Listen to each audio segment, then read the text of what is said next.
इसका कि radius of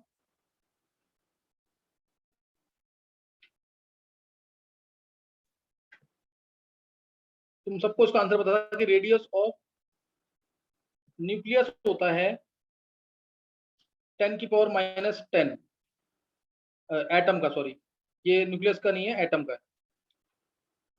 10⁻⁻10 metre. 1 Armstrong से याद रख सकते हो, 1 आर्मस्ट्रॉन्ग से याद कर सकते हो। 1 आर्मस्ट्रॉन्ग इक्वल टू क्या होता है 10⁻10 मीटर। और रेडियस ऑफ न्यूक्लियस होता है 10⁻15 मीटर, ये होता है। तो ये कितना, अब कितना radius of nucleus, radius of atom by radius of nucleus कितना आ जाएगा 10⁻5 आ गया। मैंने पूछा तुमसे वॉल्यूम, वॉल्यूम होता है 4/3 पाई आर क्यूब। वॉल्यूम क्या होता है 4/3 पाई आर क्यूब, तो कितना 10⁻15 नहीं आ जाएगा सर? प्रूफ करो, उसे की समझ आ गया है, आ जाएगा ना 10⁻15? कोई डाउट तो नहीं किसी को? 10⁻15 आ जाएगा इससे आंसर। ये छोटे छोटे क्वेश्चन है जो पेपर में पूछे जाते हैं, पता होना चाहिए तुम्हें ये, सही ना। रेडियस ऑफ न्यूक्लियस और रेडियस ऑफ एटम का के बारे में सबको पता है कि ऑलमोस्ट ये फिक्स्ड वैल्यू है, किसी का भी न्यूक्लियस 10⁻15 के ऑर्डर का होगा। अब रदरफोर्ड ने इसी से रिलेटेड एक डेरिवेशन करके आंसर दिया था डायरेक्ट, किसी का भी न्यूक्लियस निकालना है तुम्हें, किसी भी न्यूक्लियस का रेडियस निकालना है, तो वो होता है आर नॉट। आर नॉट एक कांस्टेंट वैल्यू है, इसको हम रेडियाई कांस्टेंट भी बोलते हैं। आर नॉट एक कांस्टेंट वैल्यू है जिसको हम रेडियाई कांस्टेंट भी बोलते हैं। और ए यहाँ पे है एटॉमिक मास। ए क्या है? Atomic mass.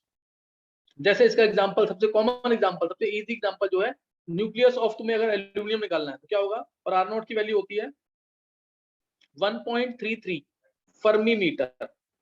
आर नॉट की वैल्यू होती है 1.33 फर्मी मीटर, सही ना। आर नॉट की वैल्यू है 1.33 फर्मी मीटर।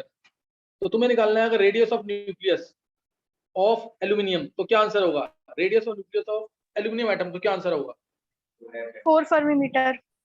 4 फर्मी है ना, 4 फर्मी मीटर आ जाएगा। कैसे? R is equal to 1.33 FM और इनटू ए की वैल्यू होगी 27 की पावर 1/3, वो 3 आ जाएगा। 1.33 को 4/3 भी लिख सकते हैं। 4/3 इंटू 3 फर्मी मीटर, यानी आंसर आ गया 4 फर्मी मीटर। तो ये बहुत छोटे छोटे क्वेश्चन है जो आते हैं, तो ये भी रदरफोर्ड ने दिया था, सही ना। रदरफोर्ड ने दिया था इसके बारे में भी। और फिर रदरफोर्ड ने बताया कि डेंसिटी जो है किसी भी न्यूक्लियस की डेंसिटी, किसी भी न्यूक्लियस की डेंसिटी जो है it is constant. Density of nucleus is equal to constant, ये भी बताया था। ये बातें ना एनसीईआरटी में शायद ना लिखी है। Density of nucleus is equal to constant, किसी भी न्यूक्लियस की डेंसिटी जो है वो कांस्टेंट होती है, ये भी रदरफोर्ड ने बताया था। और इसने 7 एलिमेंट्स दिए थे उसमें। मेरे को एग्जैक्ट एलिमेंट तो नहीं पता, लेकिन तुम फिर भी नोट कर लो। हाइड्रोजन था इसमें, फ्लोरीन था, एल्यूमिनियम था, क्लोरीन था, हाइड्रोजन, फ्लोरीन, एल्यूमिनियम, क्लोरीन। इसके अलावा आयरन था, जिंक था, एक एलिमेंट और था कोई। तो ये 7 एलिमेंट्स है टोटल। 7 एलिमेंट्स है जिनके बारे में ऐसे बोला था कि न्यूक्लियस की डेंसिटी जो है कांस्टेंट है। क्या तुम में से कोई भी प्रूव कर सकता है कि न्यूक्लियस की डेंसिटी कांस्टेंट है? कैसे है डेंसिटी ऑफ न्यूक्लियस कांस्टेंट, कैसे है?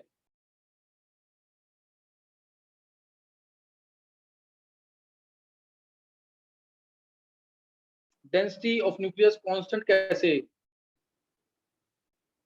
Sir 1 minute. चलो एक बार ट्राई करो।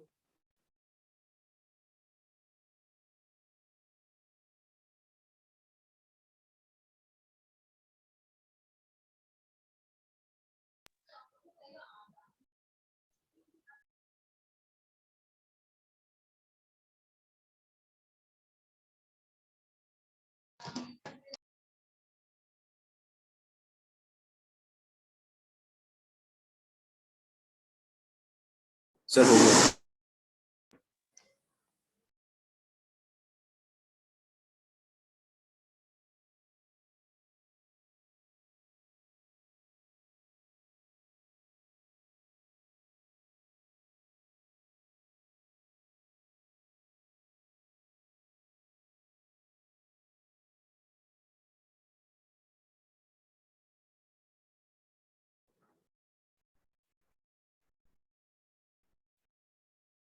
सर आवाज आ रही है मेरी?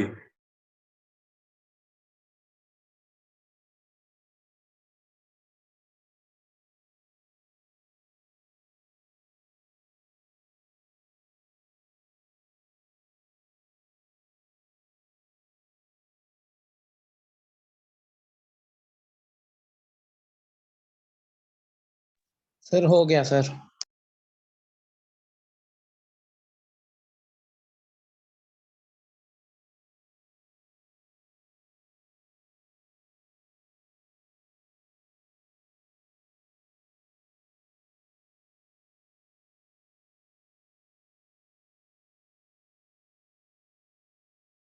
हाँ, गर्व निकाला क्या?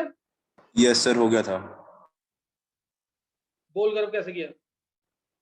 सर जो अभी आपने फॉर्मूला बताया सर उससे हो जाएगा। जैसे हम डेंसिटी को लिखेंगे मास अपॉन वॉल्यूम, तो मास को हम ए लिख डेंसिटी, देंगे। किसी भी डेंसिटी, एक मिनट जाओ, किसी भी डेंसिटी, किसी भी न्यूक्लियस की डेंसिटी, रो एन लिख रहा हूं मैं, is two mass of nucleons होगा। मास ऑफ न्यूक्लियॉन्स, न्यूक्लियॉन्स यानी जो उसके अंदर प्रेजेंट है प्रोटॉन्स प्लस न्यूट्रॉन, कोई डाउट तो नहीं है? और तुम्हें यहाँ पे किसी ने प्रूव कर लिया? यस सर मैंने कर दिया। मास ऑफ न्यूक्लियस ये दे रखा है लेक्चर में, ये नहीं दे? चलो कुछ नहीं होता, एक आध कोई एक्स्ट्रा चीज मिल रही है उधर से, कुछ इधर से मिला कर लेना जरूर। Mass of nucleus by volume of nucleus, यही होगा कि नहीं? फिर अकेले गर्भ से हुआ ये? सर मैंने कर लिया सर ध्रुव ने। कैसे किया, कुछ बता आगे फिर। Yes sir. सर तो हम किसी भी एटम के मास ऑफ न्यूक्लियॉन मतलब प्रोटॉन्स और न्यूट्रॉन्स का मास उसका एटॉमिक नंबर होगा। तो सर उस हाँ एटॉमिक नंबर, और उसकी जो वॉल्यूम होगी उसको हम लिख सकते हैं 4/3 पाई आर क्यूब अपॉन में। यस सर अपॉन में। हाँ सर तो इससे हमारा 3 ऊपर चला जाएगा, तो 3 of atomic number is equal to 4 pi are cube. सही है, लेकिन ए की ए इंटू, ध्यान देना, ए इंटू 1.67 इंटू 10⁻27 भी करेंगे ना केजी में, नहीं समझे बात? करेंगे कि नहीं है? ये क्या है, प्रोटॉन प्लस न्यूट्रॉन दोनों का मास क्या है? हाँ हाँ हाँ हाँ ठीक है सर, उनका मास मास कर देंगे। Okay okay got it. 4/3 pi are cube लिखा है, आर क्यूब बोल रहा हूं मैं, आर नॉट ए की पावर 1/3 का क्यूब। तो मैं इसको क्यूब यस ए, सर। ए बन जाएगा तो ए से कैंसिल हो जाएगा, यस सर ए से कैंसिल हो जाएगा। ए से ए कैंसिल हो जाएगा, तो अभी एक बचा आर नॉट तो है ही कांस्टेंट। तो ये क्या आ गया, 1.67 into 10⁻27 divided by 4/3 pi into 1.33 की पावर 3 FM आ जाएगा नीचे। सारी कांस्टेंट वैल्यूज है कि नहीं यस है? तो हो गया कांस्टेंट। डेंसिटी ऑफ न्यूक्लियस, किसी भी न्यूक्लियस की डेंसिटी क्या होगी, कांस्टेंट होगी। रदरफोर्ड ने बोला था किसी भी न्यूक्लियस की डेंसिटी क्या होगी, कांस्टेंट। कोई डाउट तो नहीं किसी को? On the basis of formula r equal to r naught a की पावर 1/3। तो ये पता होना चाहिए। अब ये क्वेश्चन मैंने जब वो r equal to r naught a की पावर 1/3 बताया, तो पूरी क्लास में गर्भ ने कर दिया है पूरा, और उसके बाद 10th क्लास में ध्रुव जिसने किया है क्वेश्चन। तो ये सबसे होना चाहिए था, ये एप्लीकेशन है एक तरह से इसकी। डाउट तो नहीं किसी को? समझ आ गए? चलो, ये यहाँ पे मैंने बता दिया आपको रदरफोर्ड की जो बातें थी। अब इसने रदरफोर्ड में लास्ट में ये भी बोला था कि ये जो सबको पता है बात, न्यूक्लियस के अराउंड एक्स्ट्रा न्यूक्लियर पार्ट जो है वहां पे इलेक्ट्रॉन्स रिवॉल्व करते हैं सर्कुलर पार्ट। कोई दिक्कत तो नहीं है इसमें? ये भी रदरफोर्ड ने बोला था। ये भी किसने बोला? रदरफोर्ड ने। तो समझ आ गया कि नहीं है? ये रदरफोर्ड के क्या थे कॉन्सिक्वेंसेस, जो कंक्लूजन निकले थे ना सारे, ये तुम्हें पता होना चाहिए। ये सब कंक्लूजन थे इसके। तो इसके अलावा फिर रदरफोर्ड की डीमेरिट क्या आई? डीमेरिट ये पेपर में पूछते हैं, सब्जेक्टिव पेपर में। डीमेरिट ऑफ रदरफोर्ड मॉडल,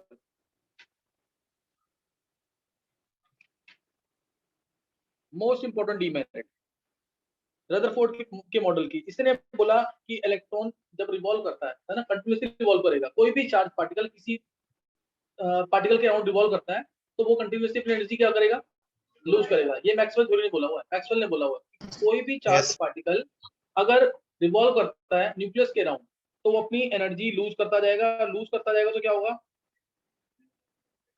तो जब सर एनर्जी तो लूज वो कर रहा है तो कहां चला जाएगा? गिरता गिरता न्यूक्लियस में चला जाएगा। Ultimately should fall into the nucleus. तो न्यूक्लियस के अंदर गिर जाना चाहिए उसको। दैट मींस एटम स्टेबल है ही नहीं। रदरफोर्ड का मॉडल स्टेबिलिटी को एक्सप्लेन नहीं कर पाया। कोई भी चार्ज पार्टिकल मूव कर रहा है कंटिन्यूअसली, तो क्या वो उतनी एनर्जी के साथ हमेशा मूव करता रहेगा? ये मैक्सवेल ने बोला था कि उसकी एनर्जी लूज करता जाएगा, एनर्जी लूज करता जाएगा, and ultimately and finally it should fall into the nucleus. That means atom should collapse. लेकिन ऐसा नहीं होता, यानी यहाँ पे रदरफोर्ड मॉडल की डीप है। इसने बोला था सर्कुलर ऑर्बिट्स में रिवॉल्व कर रहे हैं। एक लाइन अगर ऐड कर देता ना ये कि उन सर्कुलर ऑर्बिट्स की एनर्जी फिक्स्ड है, इलेक्ट्रॉन जो है एक पर्टिकुलर ऑर्बिट में रिवॉल्व कर रहे हैं जिनकी एनर्जी फिक्स्ड है, जो आगे जाके किसने बोल दिया था, बोहर ने, तो वो करेक्शन दे दी, सही ना। फिर आगे जाके हाइजेनबर्ग ने क्या बोला था, उसने इसको चेंज कर दिया, उसने अनसर्टेनिटी का कंसेप्ट लगा दिया था कि अनसर्टेन है ये चीज, तो करेक्शन होती गई थी इसमें, सही ना। तो ये पहली demerit and most important demerit कि इसने बोला इलेक्ट्रॉन कंटिन्यूअसली मूव कर रहा है, कंटिन्यूअसली रेज एमिट करता रहेगा, कंटिन्यूअसली मूव कर रहा है न्यूक्लियस के अराउंड, कंटिन्यूअसली रेज एमिट करता रहेगा। तो इसका मतलब क्या है कि ये अपनी एनर्जी लूज कर रहा है, तो finally it should come closer to the nucleus and should fall into the nucleus. ऐसा होता नहीं है, ऐसा होता नहीं है, न्यूक्लियस में चला जाता है, ऐसा मान लिया अगर, तो क्या हो जाता है, पॉसिबिलिटी नहीं है। इसकी वेलोसिटी कितनी हो जाएगी, तो एटम कोलैप्स हो जाएगा, लाइट की वेलोसिटी से भी बहुत ज्यादा, जो कि क्या है, इम्पॉसिबल, इसीलिए गलत हो गया, इसीलिए गलत हो गया था ये ना। यहाँ पे ये स्टेबिलिटी ऑफ एटम को एक्सप्लेन नहीं कर पाया, ये स्टेबिलिटी ऑफ एटम को एक्सप्लेन नहीं कर पाया था। इसके अलावा ये बहुत सारे एटम्स का लाइन स्पेक्ट्रा एक्सप्लेन नहीं कर पाया था, बहुत सारे एटम्स का क्या नहीं एक्सप्लेन कर पाया था, लाइन स्पेक्ट्रा। कैसे कि इसने बोला इलेक्ट्रॉन कंटिन्यूअसली रिवॉल्व कर रहा है, जब कोई चीज कंटिन्यूअसली घूम रही है तो कंटिन्यूअसली रेज यानी एनर्जी एमिट करेगी, कंटिन्यूअसली मूव कर रही है तो कंटिन्यूअसली रेज एमिट करेगी, तो इस तरीके से एनर्जी को एमिट करना चाहिए इसको, ये एनर्जी ना ऐसे, ये कंटिन्यूअसली एमिट करनी चाहिए इसको, ये ऐसे करके। लेकिन अगर हम हाइड्रोजन का स्पेक्ट्रा देखते हैं, स्पेक्ट्रा मतलब तुम ऐसे सोच लो, स्पेक्ट्रा मतलब जैसे रेनबो देखा ना तुमने, वो कंटिन्यूअस स्पेक्ट्रा होता है, रेनबो देखा ना, 7 कलर दिखते हैं जो, तो वो वही चीज है, वो स्पेक्ट्रा इसी को मान रहा हूँ कि कोई भी चीज अगर मूव कर रही है तो रेज एमिट कर रही है, ये कंटिन्यूअसली रेज एमिट कर रहा है, तो उसका स्पेक्ट्रा कैसा होना चाहिए था, कंटिन्यूस होना चाहिए, लेकिन कंटिन्यूस स्पेक्ट्रा नहीं होता। स्पेक्ट्रा कैसा होता है, लाइन की फॉर्म में। जैसे अगर मैं बात करूं ना हाइड्रोजन का स्पेक्ट्रा, तो हाइड्रोजन का स्पेक्ट्रा ऐसा होता है, ये आगे जाके डिटेल पढ़ेंगे सी क्यों, ये ऐसे है लाइंस की फॉर्म में, Lyman series, Balmer series, Paschen series, Brackett series, Pfund series, इस तरह से आएगा आगे जाकर। तो ये भी इसकी डिमेरिट है, do not explain the line spectra of various elements. इसके अकॉर्डिंग स्पेक्ट्रा कैसा था, कंटीन्यूअस, वो गलत था, वो आगे जाके प्रूव होगा, समझे कि नहीं। तो could not explain the line spectra of various elements, तो ये भी इसका डिमेरिट था। मेन डिमेरिट जो आपको याद करना क्या है, वो मेन डिमेरिट क्या है, हाँ, एनर्जी लूज करता है continuously, should fall the nucleus, could not explain the stability of atom, Rutherford model could not explain the stability of atom, इसने न्यूक्लियस को डिस्कस कर दिया था, स्टेबिलिटी ऑफ एटम को एक्सप्लेन नहीं किया। अब नेक्स्ट टॉपिक जो पढ़ेंगे मोस्ट इंपोर्टेंट एडवांस लेवल पे, application of Rutherford model, application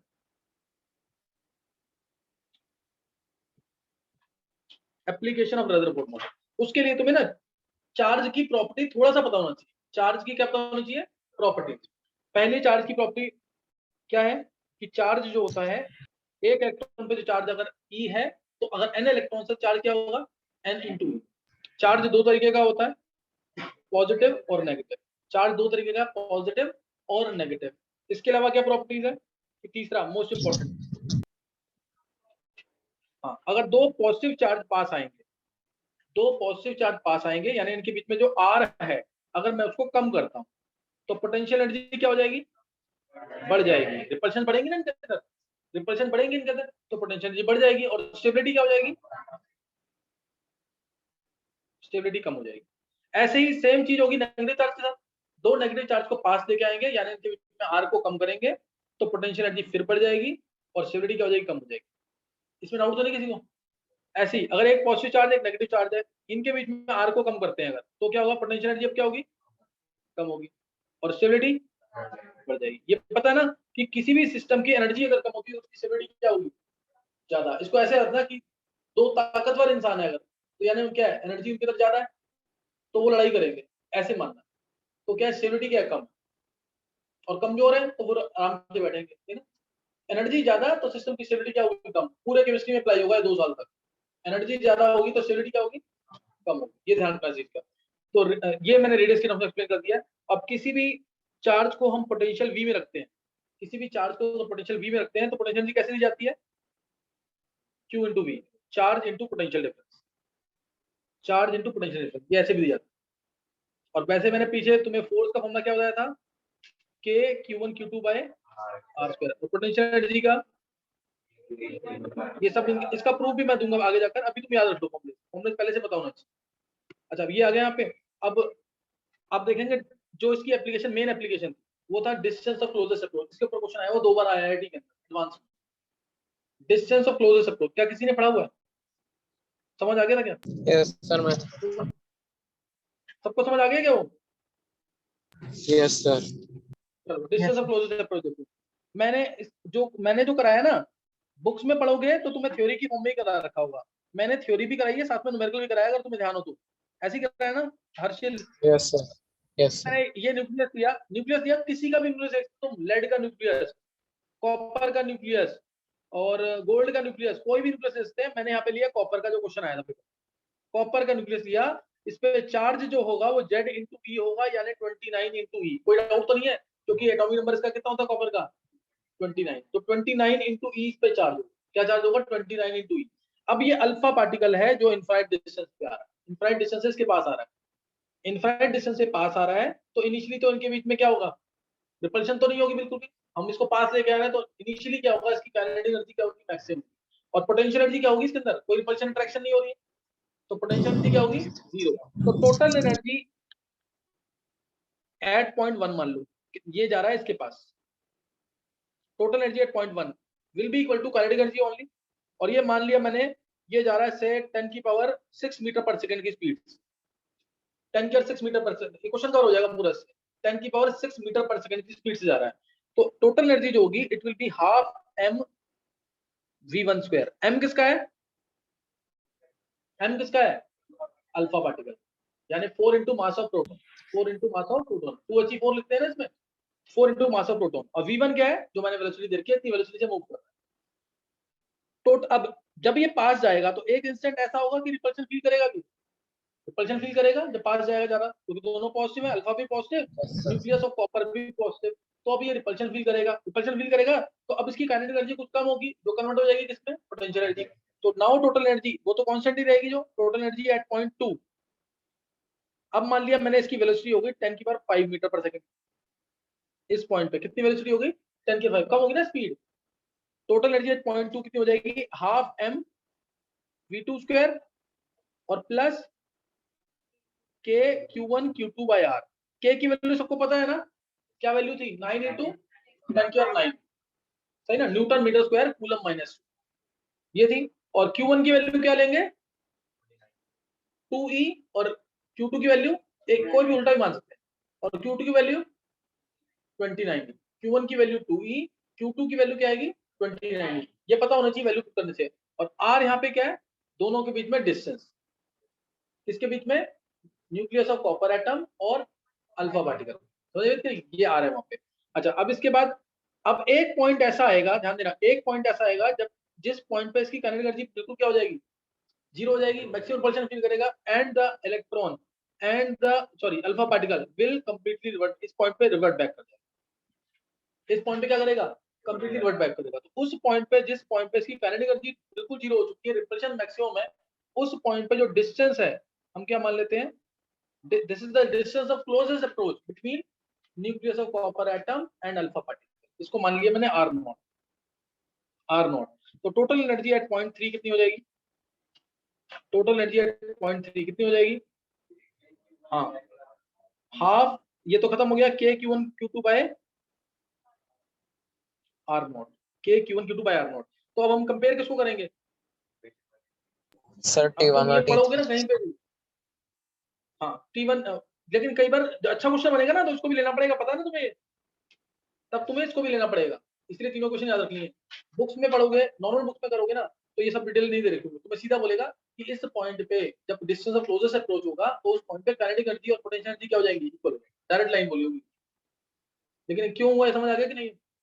total energy check करते हैं, तो ये क्या आ जाएगा यहाँ से? Half m v1 from 1 and 3, half m v1 square is equal to k q1 q2 by r naught. तुम्हें v1 पता है, m पता है, k पता है, q1 पता है, q2 पता है, r नॉट निकल जाएगा कि नहीं इससे? यस सर आर नॉट की वैल्यू, आर नॉट की वैल्यू क्या होगी यहाँ से? 2k q1 q2 by m v1 square. कोई डाउट?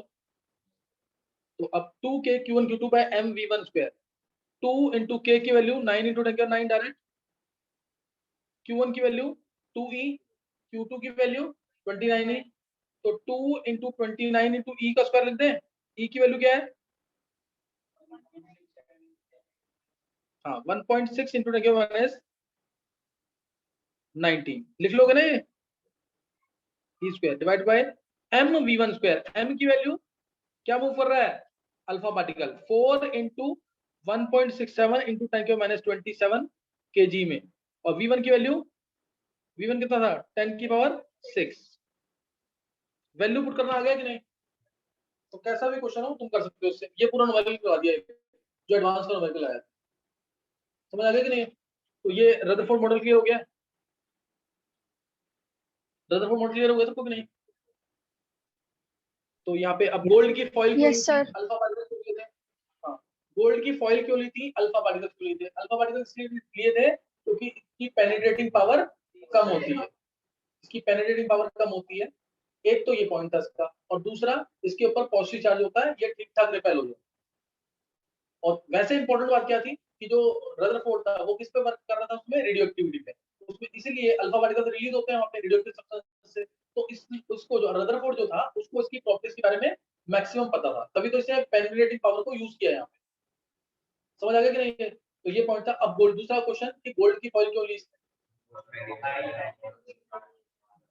बहुत मैलिएबल होता है, इसकी थिन शीट्स हो जाती है 1.6 माइक्रोमीटर, बहुत ही पतली होती है, मतलब ये टिश्यू पेपर से भी पतला बोलते हैं ना इसको, तो इतनी थिन शीट हो जाएगी। दूसरा, गोल्ड क्या है, नोबल मेटल है, नोबल मेटल है तो ऑक्सीडाइज नहीं होगा, कोई रिएक्शन नहीं होगी इसके ऊपर, है ना, कोई रिएक्शन नहीं होगी। तीसरा, गोल्ड का चार्ज बहुत ज्यादा था, 79 चार्ज ज्यादा था, तो रिपल्शन जो है, कोई भी एटम जिसमें कम पॉजिटिव चार्ज होगा वो भी क्या होगा, इससे रिपेल होगा अगर इसके आसपास में आएगा। तो इसलिए इसने क्या लिया था, गोल्ड की पॉइंट। ये सब क्वेश्चन से पूछते हैं, इवन 9th क्लासेस में भी पता होना चाहिए।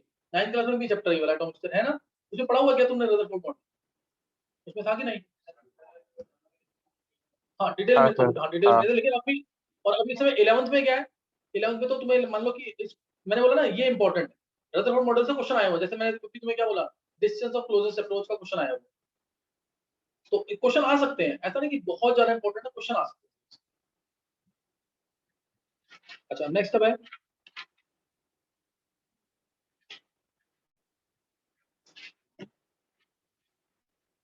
नेक्स्ट, अब मैंने क्या क्या बता दिया तुम्हें, थॉमसन मॉडल बता दिया, रदरफोर्ड मॉडल बता दिया, अब वो कर रहा है इलेक्ट्रॉन प्रोटॉन न्यूट्रॉन डिस्कवरी हो रहा है, तो उसको मैं वो समय पढ़ाया कि नहीं वैसे, एक बार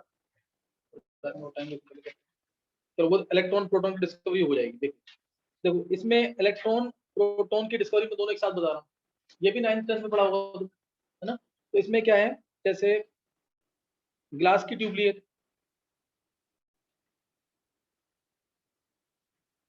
ग्लास की ट्यूब लिए, इलेक्ट्रोड्स ले लिए, ये इलेक्ट्रोड लिए, मेटल के इलेक्ट्रोड्स हैं, इसको कनेक्ट कर दिया हमने बहुत ही हाई वोल्टेज के साथ, 10,000 वोल्ट, 10,000 वोल्ट के साथ कनेक्ट कर दिया, और यहाँ पे हमने वैक्यूम क्रिएट कर दिया, ये वैक्यूम पंप है, वैक्यूम क्रिएट कर दिया।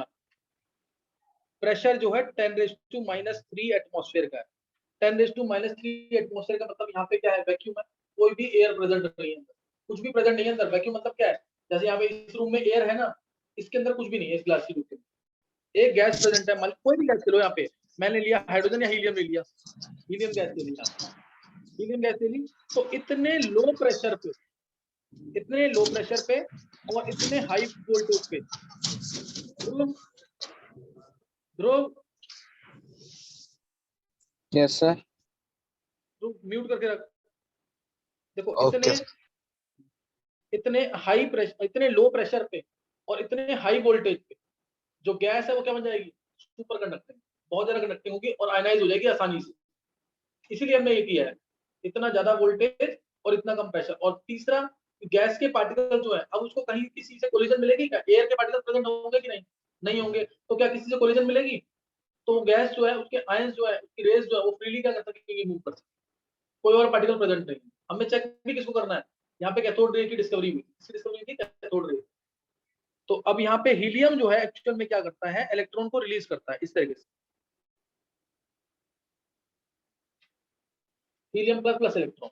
अब इलेक्ट्रॉन्स हैं, ये दिखता है कि कैथोड से, ये कैथोड है, छोटा वाला जो कैथोड होता है, बड़ा वाला क्या होता है, एनोड। हमें दिखता है कि इस इलेक्ट्रोड से रेज आ रही है, लेकिन एक्चुअल में वो रेज कौन रिलीज कर रहा है, गैस जो प्रेजेंट है, हीलियम। हमें लगता है इस इलेक्ट्रोड से आ रही है, नेगेटिव से आ रही है, लेकिन एक्चुअल में वो रेस किस कौन रिलीज कर रहा है? हीलियम। हीलियम गैस थी ना, वो रिलीज कर रही है rays, helium plus plus electron. और हीलियम प्लस जो बना वो जाएगा कैथोड की तरफ। परफोरेटेड कैथोड होता है, यहाँ पे छोटे छोटे होल्स होते हैं, पता ना, ये यहाँ छोटे छोटे कैनाल्स होते हैं, ये परफोरेटेड होता है। इस कैनाल से ये यहाँ पे जाकर के रेड कलर दिखाता है, इससे पता लगता है कि यहाँ पे कैनाल रेज आ रही है। कैनाल रेज क्यों कहते हैं इसको? ये रेड कलर होता है। और जो इलेक्ट्रॉन्स हैं वो कहाँ जाएंगे? पॉजिटिव की तरफ। ये पॉजिटिव वाला पार्ट है, ये कौन सा पार्ट है? ये वाला, ये पॉजिटिव वाला पार्ट है। तो इलेक्ट्रॉन्स इधर जाएंगे, इधर जाएंगे, पेनिट्रेट कर जाएंगे इसको, और यहाँ पे ग्लास ट्यूब के ऊपर कौन सा कलर देंगे? Green, green colour. दोनों मैंने एक साथ बताया, समझ आ गया क्यों? दोनों एक साथ बताने से ज्यादा समझ आता है, क्यों? क्योंकि यहाँ पे कैनाल रेज यानी पॉजिटिव रेज भी पता लग गई और नेगेटिव इलेक्ट्रॉन पर है। अब इलेक्ट्रॉन का जो ई बाय एम रेशियो है वो तो हर एक केस में फिक्स होगा, क्योंकि कोई भी गैस जैसे H2 गैस है, N2 गैस है, O2 गैस है, सब में इलेक्ट्रॉन निकलेंगे। इलेक्ट्रॉन का चार्ज फिक्स, इलेक्ट्रॉन का मास फिक्स। लेकिन हीलियम प्लस है, H2 प्लस है, क्या इसका ई बाय अल्फा पार्टिकल्स है, क्या इसका ई बाय भी फिक्स होगा? नहीं ना, ये तो फिक्स नहीं होगा ना। जैसे मैंने तुमसे बोला कि मान लिया हीलियम 2 प्लस है या हीलियम प्लस है, हीलियम 2 प्लस ले लिया। अब मैंने बोला इसका ई बाय एम रेशियो कितना होगा? He2 प्लस का ई बाय एम रेशियो, और H प्लस का कितना होगा? हाँ 2, हाँ बोल एक बार, क्या बोला जरा? हाँ 2E बाय 4m या 4, एक ही बात। हाँ, और H प्लस का, प्रोटॉन का H plus, E by H plus है, E बाय M। जो चार्ज तुम्हें दिख रहा है He2 प्लस का, मैंने बोला E बाय M क्या है, ऐसे क्वेश्चन भी पूछे जाते हैं। He2 प्लस का E बाय M क्या है? इसके अंदर क्या कोई इलेक्ट्रॉन है? चार्ज किसकी वजह से आया? प्रोटॉन के, 2 प्रोटॉन तो है ही ना, तो 2E। नहीं तो तुम्हें अगर नहीं समझ आ रहा है तो डायरेक्ट देखो, 2 प्लस है ना, 2 प्लस का मतलब 2E चार्ज, 7 प्लस मतलब 7E चार्ज है, 10 प्लस मतलब 10E चार्ज है, सीधा डायरेक्ट। जो प्लस है वही चार्ज है। तो 2E डिवाइड बाय मास इसका कितना होता है? 4m। समझ आया कि नहीं? है इसका ई बाय एम रेशियो है। मैंने बोला ऑक्सीजन 7 प्लस, ऑक्सीजन 7 प्लस, इसका ई बाय एम क्या होगा? 7E bye 8 16, 16m। m पता ना, 16U। समझ आ गया कि नहीं है? कोई डाउट तो नहीं है? एक ध्रुव तू बोल, neon 9 plus, neon 9 plus by mass का 20 होता है, 20U। आगे समझ के नहीं है? ई बाय रेशियो किसी का भी निकाल लोगे ना, ई बाय रेशियो निकल जाएगा। तुम बोलो ध्वनि, तुम बताओ बोरोन 4 प्लस का 10 या 11, कोई भी मास मान लो, बाय, हाँ 11U, बिल्कुल सही है। ये क्लियर हो गया सबको कि नहीं है? ई बाय रेशियो निकालना आ गया ना, कैसे निकालना? यस तो ये ई बाय रेशियो इस तरह से निकल जाएगा। तो यहाँ मैंने तुम्हें बता दिया कैथोड रेज की डिस्कवरी कैसे हुई है, और एनोड रेज या कैनाल रेज या positive raise. E by ratio किसका इंडिपेंडेंट होगा? इलेक्ट्रॉन वाले का, प्रोटॉन वाले का डिपेंड करेगा। हीलियम प्लस ले लिया, नाइट्रोजन 7 प्लस ले लिया, कोई भी ले लिया तो डिपेंड करेगा ना चार्ज पे और मास पे। इसीलिए एनोड रेज का फिक्स नहीं है, कैथोड रेज का लेकिन क्या है? ई बाय रेशियो क्या है? फिक्स है। ये क्लियर होगी बात कि नहीं है? क्वेश्चन कैसा बनेगा? ऑब्जेक्टिव निकाल लोगे ना, which is higher e by ratio, arrange in order of e by ratio, इस टाइप से क्वेश्चन बनेगा, ठीक है? तो ये यहाँ पे बता दिया। अच्छा, अब नेक्स्ट टर्म है, इसमें और कुछ तो नहीं है, प्रॉपर्टीज और है ना, प्रॉपर्टीज भी ना इसकी, तो प्रॉपर्टीज है, ज्यादा इंपॉर्टेंट नहीं है, 9th क्लास में तुमने पढ़ा होगा सबने। मैं फिर भी एक बार प्रॉपर्टीज रिपीट कर देता हूँ, सबने लिखी हुई ना प्रॉपर्टीज एक बार। पहला तो cathode rays travel in a straight line, straight line में ट्रैवल करती है, पता नहीं। दूसरा, they cast the shadow of object place in front of it, जो इसके फ्रंट में आ जाएगा, यहाँ पे अगर आ जाता है कोई ऑब्जेक्ट, मान लो ये ऑब्जेक्ट आ गया, कोई भी ऑब्जेक्ट आ गया, मान लो ये ऑब्जेक्ट आ गया, तो ये यहाँ पे इसका शेडो इधर कास्ट कर देगी, इधर डॉटेड में आएगा, तो हाँ समझ गए कि नहीं है? इसका शेडो कास्ट कर देगी। They are made up of materialistic particle, they are made of material particles. ये कैसे पता लगा? एक फैन रख देंगे तो, हाँ तो ये रेज इसको रोटेट कर देंगे, तो इससे मटेरियल पार्टिकल से बनती है। तीनों पॉइंट समझ आ गए इसके। फोर्थ पॉइंट, अगर कोई हल्का मेटल है जैसे एल्यूमिनियम हो गया, बेरिलियम हो गया, तो उसको तो ये कैथोड रेज पेनिट्रेट कर जाएंगे, they will penetrate lighter metals. उसको ये जैसे एल्यूमिनियम मेटल है तो इसको ये पेनिट्रेट कर जाएंगे, ये रेज पेनिट्रेट कर जाएंगे कैथोड रेज क्या कर जाएंगी, पेनिट्रेट कर जाएंगी। और अगर हैवी मेटल है, अगर कोई हैवी मेटल है तो उसके ऊपर जब ये स्ट्राइक करेंगी तो क्या रिलीज करेंगी, एक्सरेज। ये पब्लिक जो ऑब्जेक्टिव पूछते हैं, तो एक्सरेज एमिट होंगी। और किसी भी मेटल से जब पास करेंगी कैथोड रेज तो क्या करेंगी, उसको गर्म कर देंगे, मेटल हीट अप हो जाएगा, मेटल हीट अप हो जाएगा। They will affect the photographic plate, spark produce करेंगे। They will affect the zinc sulphide screen, zinc sulphide screen पे भी क्या करेंगे, स्पार्क प्रोड्यूस करेंगे, सही ना। They will ionise the gas through which they pass, पता ना ये नेक्स्ट प्रॉपर्टी क्या, they will ionise the gas through which they pass. जिस गैस से ये पास करेंगे उसको आयोनाइज कर देंगे। जैसे मान लिया मैंने एग्जांपल लिया, हीलियम से पास कर रहे हैं, हीलियम गैस, हीलियम के पास कैथोड रेज गई यानी इलेक्ट्रॉन गया, तो ये इसको आयोनाइज कर देंगे, बन जाएगा हीलियम 2+ + 2 इलेक्ट्रॉन। समझ आया कि नहीं है, इसको ऐसे आयोनाइज करेंगे। बुक्स में ये लिखा होता है, ध्यान, हीलियम गिव्स हीलियम ++ इलेक्ट्रॉन, इसको आयोनाइज कर दिया ऐसे। समझ आया कैसे किया मैंने, हीलियम के पास आया कैथोड रेज, ये कैथोड रेज है ना इलेक्ट्रॉन, जब ये इसके गया तो एक चार्ज बढ़ा देना, तो इसलिए बुक्स में ऐसे लिखा है, तो समझ जाओगे ना इसका मतलब। हाइड्रोजन को आयनाइज किया तो क्या मिलेगा, hydrogen plus electron gives hydrogen 2+, हालांकि पॉसिबल नहीं है, गिव्स प्लस इलेक्ट्रॉन, सही ना, hydrogen plus, sorry hydrogen ++ 2 electron, सही ना, हाइड्रोजन ++ 2 इलेक्ट्रॉन। कोई डाउट तो नहीं है। They will ionise the gas through which they pass, they will ionise the gas, जिस गैस के पास जाएंगे उसको आयोनाइज कर देंगे। हाँ हाँ 2 इलेक्ट्रॉन, हीलियम प्लस लिखते हैं इसको ना, हीलियम प्लस, सही है, हीलियम ++ 2 इलेक्ट्रॉन। समझ आ गया कि नहीं, एक चार्ज पर हीलियम ++ 2 इलेक्ट्रॉन, किसी भी गैस से पास करेंगे तो उस गैस को क्या कर देंगे, आयनाइज।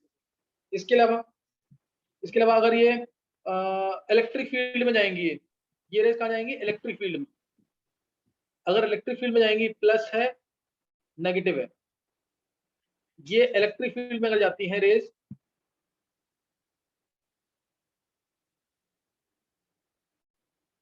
इलेक्ट्रिक फील्ड में रेस जाएंगी, तो वाई डिस्टेंस मान लिया ट्रेवल किया इसने, जो पैराबोलिक टाइप का दिख रहा है, वाई डिस्टेंस वो ट्रेवल किया इसने, और एक्स डिस्टेंस ट्रेवल किया जो हॉरिजॉन्टल तुम्हें दिख रहा है, तो वाई जो है proportional to x square. Y जाएंगी ना, जो जब ये इलेक्ट्रिक फील्ड में जा रही है तो ये किसकी तरफ मूव करेंगी, पॉजिटिव की तरफ, नेगेटिव की तरफ, कैथोड रेज पॉजिटिव की तरफ। इससे पता लगा क्या कि ये नेगेटिवली चार्ज होती है, ये क्या होती है, नेगेटिवली चार्ज। तो ये मूव करेंगी कहाँ पे, पॉजिटिव की तरफ, और पैराबोलिक पाथ फॉलो होता है। क्या होता है, पैराबोलिक पाथ। ये किससे पता लगा, y is proportional to x square आता है, y is proportional to x square. तुम में से अगर किसी को याद हो उसका फॉर्मूला, E × E था, electric field intensity divided by 4ke × x square. याद आ गया कि नहीं है, एम्स में पूछा हुआ क्वेश्चन है। हाँ मॉड में लेना, हाँ मॉड में लेना, ई को मॉड में लेना, क्योंकि नेगेटिव है ना, नहीं तो वो हट जाएगा। ये एम्स में पूछा हुआ है, y is proportional to x square जरूर याद रखना कि इलेक्ट्रिक फील्ड के अंदर जो कैथोड रेज है वो कौन सा पाथ फॉलो करती है, पैराबोलिक पाथ। क्या बहुत पाथ फॉलो करेंगी, पैराबोलिक पाथ। ऐसे ही मैग्नेटिक फील्ड में भी है, मैग्नेटिक फील्ड के अंदर भी है। मैग्नेटिक फील्ड में अगर ये यानी नॉर्थ साउथ पोल है, मैग्नेटिक फील्ड में अगर ये एंटर करती हैं at theta naught equal to 90 degree, तो स्पाइरल या हेलिकल पाथ फॉलो, स्पाइरल या हेलिकल पाथ फॉलो। और अगर ये रेज एंटर करती हैं at an angle theta equal to 90 degree, तो उस केस में सर्कुलर पाथ ऐसे करते हैं ना, सर्कुलर पाथ फॉलो करेंगे। और जो सर्कुलर पाथ का रेडियस होता है वो कैसे करता है, वही mv²/r is equal to qvb होगा कि नहीं। अभी मैंने तुम्हें बताया था ये मैग्नेटिक फील्ड जब भी आएगा तो पाथ वो मैग्नेटिक फोर्स होगा, मैग्नेटिक फोर्स क्या होता है, qvb या evb, वो किसके प्रोपोर्शनल होगा, वो किसके इक्वल होगा, सेंट्रीपिटल फोर्स के। दोनों फोर्स इक्वल कर दिए मैंने, तो r कितना आ जाएगा यहाँ से, v से v कैंसिल, r क्या आ गया यहाँ से, हाँ mv/qb, mv/qb। कोई डाउट तो नहीं है। तो ये रेडियस होगा सर्कुलर पाथ का, और वैसे भी स्पाइरल पाथ का भी यही रेडियस आता है, अप्रोक्सीमेटली इसका भी यही रेडियस आता है, दोनों के रेडियस को सेम मानते हैं। पता लगे कि नहीं है, मैग्नेटिक फील्ड में जब मूव करेगा तो सर्कुलर पाथ फॉलो होता है, सर्कुलर पाथ फॉलो होता है, ये दिमाग में रखना। वो हेलिकल है तो सर्कल ही ना, तो उससे बोला सर्कल का जो रेडियस होगा वो ऐसे दिया जाएगा, mv/qb लिखा होगा। ये नोट्स में देखा कि नहीं, देखा ना, तो ये वाली चीज है इसके अंदर। तो ये मैंने बता दिया किसके बारे में, कैथोड रेज के बारे में, हाँ momentum by q B. Momentum by q B. मतलब तुम्हें करना क्या है, हमेशा जब भी मैग्नेटिक फील्ड अप्लाई किया होगा तो तुम्हें क्या करना है, मैग्नेटिक फोर्स को किसकी इक्वल कर देना है, मैग्नेटिक फोर्स किसकी इक्वल करना है, सेंट्रीपिटल फोर्स। मैग्नेटिक फोर्स को सेंट्रीपिटल फोर्स के इक्वल करना है, तो तुम्हारा आंसर मिल जाएगा। समझ आ गया कि नहीं? ये बता दिया मैंने कैथोड रेस के बारे में और एनोड रेस के बारे में, कैथोड और एनोड के बारे में। नेक्स्ट जो है, नेक्स्ट इसके अंदर क्या तुमने न्यूट्रॉन्स की डिस्कवरी पढ़ ली थी? कैडविक ने डिस्कवर किया इसको, कैडविक ने डिस्कवर किया था न्यूट्रॉन्स को, सबसे लेट डिस्कवर किया था, पता नहीं क्यों? हाँ, चार्ज नहीं है इसलिए। जब किसी, देखो कैथोड पे एनोड पे तो चार्ज है, जब उन पे चार्ज है तो हमें पता लग जाएगा ना, तो हमें पता लग जाएगा चार्ज है तो इसका कहीं ना कहीं से डिफ्लेक्शन होगा, अट्रैक्शन होगा, तो पता लग जाएगा। लेकिन जब चार्ज ही नहीं है तो पता करना टफ होगा, इजी होगा? टफ होगा। 1932 मतलब लास्ट काम इसी का हुआ, इसका न्यूट्रॉन्स का। अदरवाइज स्टार्ट कब हुआ काम इसका, स्टार्ट कब हुआ है? 1807 स्टार्ट हुआ है 1805 के आसपास, डाल्टन ने स्टार्ट किया था ना। और खत्म कब हुआ, ऑलमोस्ट खत्म कब हुआ? 1932।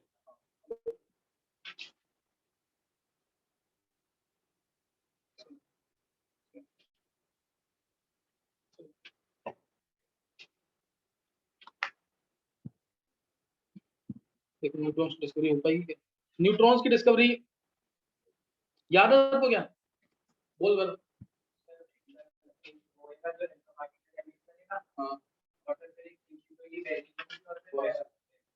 हाँ, paraffin wax rich source of proton होता है, तो न्यूट्रॉन धक्का देंगे क्योंकि भारी होते हैं, प्रोटॉन बाहर निकल जाएंगे। रिएक्शन याद है? मेन रिएक्शन करनी है, कहानी नहीं याद रखनी। कहानी से तो याद रहता है कि क्या हुआ है, मेन क्या रहता है रिएक्शन। इसमें Ag alpha particle gives the C 6 और 12 और N 1। अब ये याद कहानी की वजह से रहेगा, है ना? तो लेकिन मेन क्या करना है, रिएक्शन याद है। चलो इसको देखेंगे नेक्स्ट टाइम। अच्छा अभी तुम लोग यहीं तक करना है। अब मैं अभी जो मेरा रह गया है, अच्छा यहीं तक करना है तुम लोगों को, इसको याद कर लेना है जरूर ढंग से। क्लासेस जो भी होंगी इसमें याद कर करना, होमवर्क जरूर करते रहना साथ साथ, नेक्स्ट टाइम करेंगे आगे।